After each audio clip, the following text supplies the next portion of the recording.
আজকের অনুষ্ঠানের সম্মানিত অতিথি রাজশাহী বিশ্ববিদ্যালয়ের মাননীয় উপাচার্য প্রফেসর সালেহ হাসান নকিব, মঞ্চে উপবিষ্ট অন্যান্য অতিথিবৃন্দ জনাব বেনজিন খান, জনাব ফারুক ওয়াসিফ, জনাব মোহাম্মদ এজাজ, প্রফেসর মোহাম্মদ জহুর আলী সহ আজকের সম্মেলনে উপস্থিত সম্মানিত সুধী মণ্ডলী, শিক্ষক মণ্ডলী, ছাত্র ছাত্রী এবং মিডিয়ার কর্মীবৃন্দ, আসসালামু আলাইকুম। আমরা ঐতিহাসিক ফারাক্কা লং মার্চের এই বর্ষপূর্তি উপলক্ষে প্রতি বছরই আমরা জাতীয় পর্যায়ের মেহমান নিয়ে রাজশাহীতে এই ধরনের একটি আলোচনা অথবা সেমিনার এই জাতীয় আয়োজন আমরা করে থাকি বরাবরের মতো। এবারও আমরা আমাদের আজকে প্রধান অতিথি উপদেষ্টাকে এখানে পেয়ে আমরা ধন্য। আমি আমার প্রবন্ধের চৌম্বক অংশই আমি পাঠ করব এবং পরবর্তীকালে আমরা আমাদের সম্মানিত মেহমানদের বক্তব্য আমরা শুনব। আমার প্রবন্ধ ফারাক্কার ভয়াবহ প্রভাব এবং এর আশু করণীয় নিয়ে। ফারাক্কা বাঁধের কারণে বাংলাদেশের বিস্তীর্ণ জনপদে আজ বিপর্যয়ের করুণ ইতিহাস রচিত হয়েছে। প্রতিবেশী দেশ ভারত কর্তৃক আন্তর্জাতিক যাবতীয় আইন কনভেনশনকে বৃদ্ধাঙ্গুলি দেখিয়ে পানি আগ্রাসন আজ বাংলাদেশের অস্তিত্বকেই হুমকির মুখে ফেলে দিয়েছে। বাংলাদেশ থেকে 18 কিলোমিটার উজানে ভারত কর্তৃক গঙ্গা নদীতে বিতর্কিত ফারাক্কা ব্যারেজ চালুর পর গত 4 দশকের বেশি সময় এটি গঙ্গা অববাহিকায় ব্যাপক পরিবর্তন ঘটিয়ে চলেছে। অথচ এই নদী এবং পানি সম্পদ কারো একক সম্পদ নয় যে চাইলে নিজেরা ব্যবহার করব এবং ন্যায্য অধিকার থাকা সত্ত্বেও অন্যকে বঞ্চিত করব। গঙ্গায় বর্তমানে শুকনো মৌসুমে পানি প্রবাহ প্রায় শূন্যের কোঠায়। এর বিরূপ প্রভাব দেশের দক্ষিণে ও পশ্চিমাঞ্চলে পানি সংকট দেখা দিয়েছে। এতে প্রত্যক্ষভাবে ক্ষতিগ্রস্ত হচ্ছে বাংলাদেশের 4 কোটি মানুষেরও বেশি, পরোক্ষভাবে আরও 2 কোটি মানুষ ক্ষতির সম্মুখীন। একে একে শুকিয়ে যাচ্ছে পদ্মা ও এর শাখা নদীগুলো। অসংখ্য নদ নদীর দেশ বাংলাদেশে আন্তর্জাতিক প্রায় 102টির মধ্যে 54টির উৎস তিব্বত, নেপাল, ভুটান ও ভারতের পর্বতময় অঞ্চল, যার ফলে পানির অবাধ প্রবাহ ফারাক্কার মতো বাঁধগুলো প্রতিবন্ধকতা সৃষ্টি করছে, যা বাংলাদেশের জীব বৈচিত্র্যের উপরে মারাত্মক প্রভাব ফেলেছে। প্রকাশিত বিভিন্ন গবেষণা তথ্য অনুযায়ী এই বাঁধের প্রভাবে দেশের মানচিত্র থেকে 49টিরও বেশি নদ নদী ইতিমধ্যে হারিয়ে গেছে এবং আরও প্রায় 100টি ছোট বড় নদী একই পরিণতির দিকে দ্রুত এগিয়ে যাচ্ছে। বাকিগুলোর মরণ দশা। কোনোটির বুকে জেগেছে চর এবং ইতিমধ্যে সেই চরগুলোতে জনবসতি শুরু হয়েছে। আর এই নদীগুলো খালের মতো একাধিক ক্ষুদ্র ধারায় প্রবাহিত হচ্ছে। এদিকে শুকনো মৌসুমে নদীতে পানির পরিমাণ ও উচ্চতা কমে যাওয়ায় ভূগর্ভস্থ পানির পরিমাণ ও উচ্চতাও কমে যাচ্ছে। এদেশের পাতাল পানিতে আর্সেনিক বিষের ঘনত্ব আশঙ্কাজনক হারে বেড়ে যাবার অন্যতম কারণ ফারাক্কা।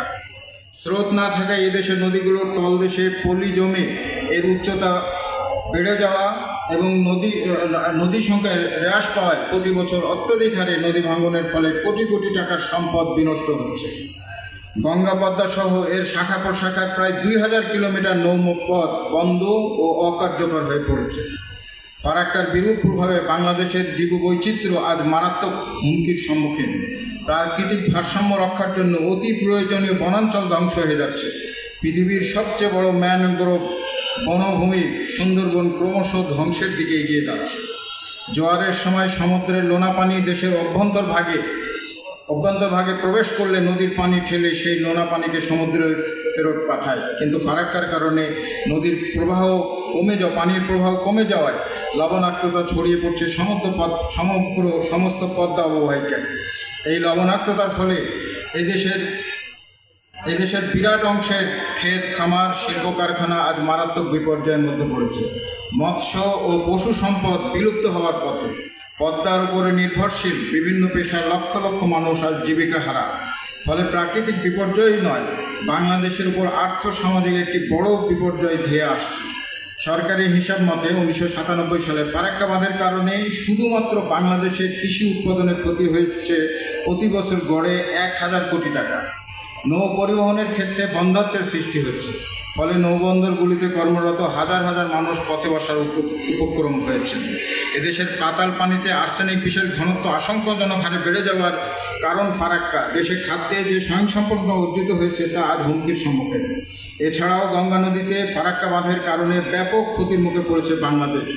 মানব সৃষ্ট এই দুর্বিপাকে বাংলাদেশের কৃষি, মৎস্য, বনজ, শিল্প, নৌ পরিবহন, পানি সরবরাহ ইত্যাদি ক্ষেত্রে মারাত্মক ক্ষতির সম্মুখীন হয়েছে। শুকনো মৌসুমে নদীর পানি কমে যাওয়ার ফলে পানির স্তর অনেক নিচে নেমে গেছে, ফলে টিউবওয়েলের পানি আর পাওয়া যাচ্ছে না। মানুষের পানীয় জল ও গৃহস্থলীর কাজে পানির মারাত্মক সংকট দেখা দিচ্ছে। আর এই অবস্থায় দেশে মরুকরণের দিকেই দেশ ধাবিত হচ্ছে। গঙ্গার এই বাঁধের কারণে বাংলাদেশের দক্ষিণ পশ্চিমাঞ্চলের পরিবেশগত বিপর্যয় আরও ভয়াবহ রূপ নিয়েছে। লবণাক্ততা বাড়ার কারণে বাংলাদেশের সুন্দরবনের ম্যানগ্রোভ, যা বিশ্ব হেরিটেজ নামে পরিচিত, তা ধ্বংসের মুখে। পদ্মার একটি বড় শাখা নদী গড়ায় কার্যত শুকিয়ে গেছে। ফারাক্কা বাঁধ নির্মাণের আগে খুলনার আশেপাশে লবণাক্ততার পরিমাণ ছিল 500 মাইক্রোমস এবং ফারাক্কার পানি প্রত্যাহারের ফলে খুলনার লবণাক্ততা বেড়ে 29,500 মাইক্রোমস। এক ভয়াবহ ব্যাপার এটা। এই লবণাক্ততা খুলনার ধারে 280 কিলোমিটার পর্যন্ত উজানে সম্প্রসারিত হয়েছে। সাম্প্রতিক এক গবেষণায় দেখা যাচ্ছে এসব ক্ষেত্রে বাংলাদেশের প্রত্যক্ষ ক্ষতির আনুমানিক পরিমাণ প্রায় 3 বিলিয়ন মার্কিন ডলারও বেশি। আর পরোক্ষ ক্ষতির হিসাব দাঁড় করালে সে ক্ষতির পরিমাণ আরও ব্যাপক হবে, তা বলার অপেক্ষা রাখে না। আমি একটু স্কিপ করে যাচ্ছি। আমি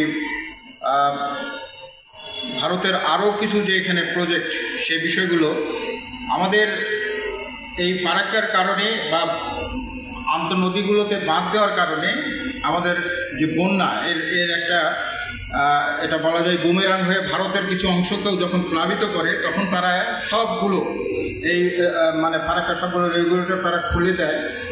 আমরা দেখেছি অতি সম্প্রতি যে ভারতের বিহারের যে বন্যাটা হলো, এর ফলে সবগুলো এই রেগুলেটর খুলে দেওয়ার কারণে বাংলাদেশ রাতারাতি প্রভাবিত হয়েছে। কিন্তু ভারত আন্তর্জাতিক সমস্ত রীতিনীতির তোয়াক্কা না করে এই ধরনের কাজ তারা বারবারই ঘটিয়ে যাচ্ছে।